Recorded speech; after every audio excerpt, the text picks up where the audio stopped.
They say that life is what happens to us while we are making other plans. Do you agree with this statement? I've heard it so many times, and I always thought it was such a profound statement. But recently, I think I'm starting to understand it in a different way. For the longest time in my life, I felt like I was in control of everything. I had a plan, and I was executing that plan. And if something didn't go according to that plan, I would feel like there was something wrong, like I wasn't in control anymore, or something bad happened, or I just failed. But then when I started meditating, I started to learn that maybe that's not the case. Maybe we are not in control all the time.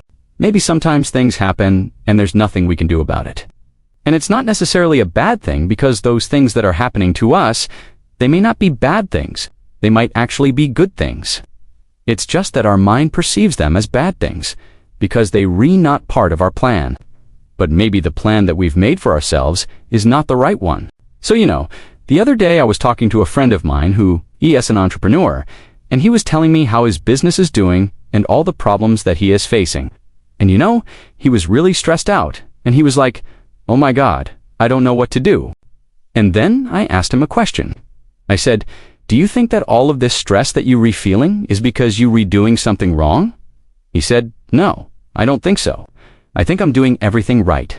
I just don't know what to do with all this stress." I said, "Well, here's what you do. You take all this stress and you put it into your business and you solve the problem. That's why it's there. You have to solve it. So don't think of it as a bad thing. Don't think of it as something that's happening to you. Think of it as something that is part of your journey, part of your path, and it's there to help you grow." And he looked at me and he said, "Wow, I never thought of it like that." And then he started laughing. He said, "You're right. I am doing everything right. I'm not doing anything wrong. This is just part of the process." And then it hit me, like it really hit me hard. I realized that I'd been saying this to him for years, but I was never listening to my own advice. I was still thinking that things were happening to me, and I was feeling sorry for myself. But in reality, it's not true.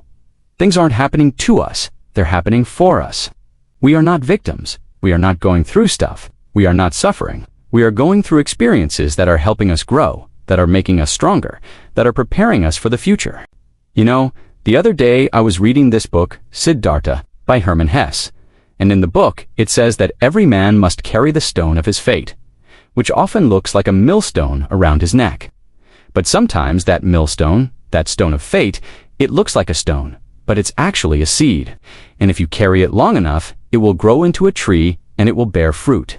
So maybe right now you feel like you're carrying the stone of your fate around your neck, but just know that it's only temporary.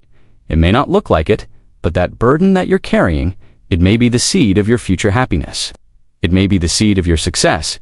You just have to keep carrying it. You have to keep moving forward. At some point, it will turn into a tree and it will bear fruit. So yeah, things are not happening to us. They are happening for us.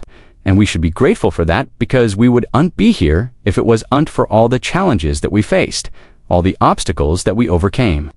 Those things are what made us who we are today. So thank you for watching.